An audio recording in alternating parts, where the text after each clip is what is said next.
ఈ రోజు చదువుకోవడానికి ఒక తండ్రి స్థానంలో ఉండి చంద్రబాబు నాయుడు గారు, పవన్ కళ్యాణ్ గారు ఈ ఆడబిడ్డలకి ఉమెన్స్ డే రోజున ఒక మంచి కార్యక్రమానికి శ్రీకారం చుట్టినందుకు ఒక మహిళా అధ్యక్షురాలిగా, అదేవిధంగా రాష్ట్రంలో ఉన్న మహిళలందరి తరపున, అదేవిధంగా యువతుల తాలూకా తల్లులందరి తరపున, యువతులందరి తరపున కూడా నేను ప్రత్యేకంగా ధన్యవాదాలు, నమస్కారాలు తెలియజేసుకుంటున్నా చంద్రబాబు నాయుడు గారికి, అదేవిధంగా పవన్ కళ్యాణ్ గారికి. దయచేసి మనందరం కూడా చూడాలి. ఎందుకంటే ఏదో అంటారు కదా, ఇప్పుడున్న గవర్నమెంట్కి ఏమీ చేయాలని ఆలోచన లేదు, ఏమైనా చేయాలని తపన కూడా లేదు ఇప్పుడున్న జగన్మోహన్ రెడ్డికి.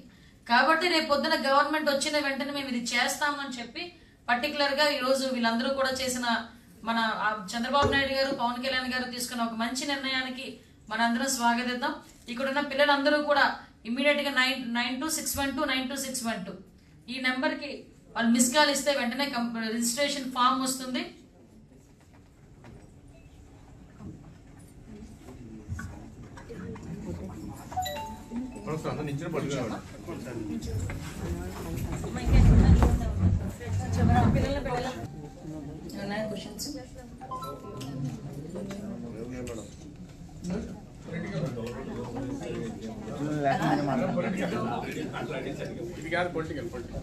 చెప్పండి మేడం. ఇప్పుడు మొత్తం ముద్రగడ లాంటి వాళ్ళందరూ కూడా వైసీపీ తీర్థం పుచ్చుకోవడానికి సిద్ధంగా ఉన్నారు.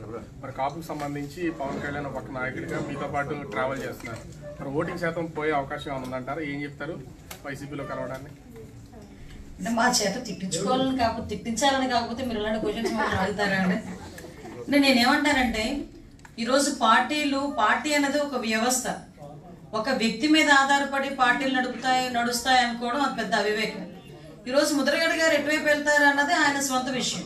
ఇప్పుడు ముద్రగడ గారు అటువైపు వెళ్ళినంత మాత్రాన పవన్ కళ్యాణ్ కాపుల్లోని మొత్తం అంతా కూడా వ్యతిరేకత వస్తుంది అని అనుకోవడం కూడా నేనైతే అనుకోను.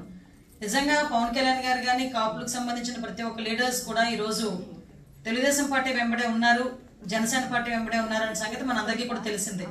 ఈరోజు ఒక కాపు సామాజిక వర్గమే కాదండి, అన్ని సామాజిక వర్గాలు, అన్ని వర్గాలకి సంబంధించిన వ్యక్తులు, ఎంప్లాయీస్ దగ్గర నుంచి వ్యాపారస్తులు, ఎంప్లాయీస్, ప్రతి ఒక్కరు కూడా ఈరోజు ఈ జగన్మోహన్ రెడ్డి సైకో గవర్నమెంట్ కనుక ఇప్పుడు దిగిపోతుందని వెయిట్ చేస్తూ చంద్రబాబు నాయుడు గారు, పవన్ కళ్యాణ్ గవర్నమెంట్ రావాలి అని చెప్పి మనస్ఫూర్తిగా కోరుకుంటున్నారు.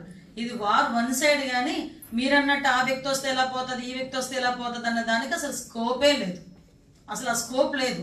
కాబట్టి దాని గురించి మేము ఎక్కువగా ఆలోచించుకోవాల్సిన అవసరం కూడా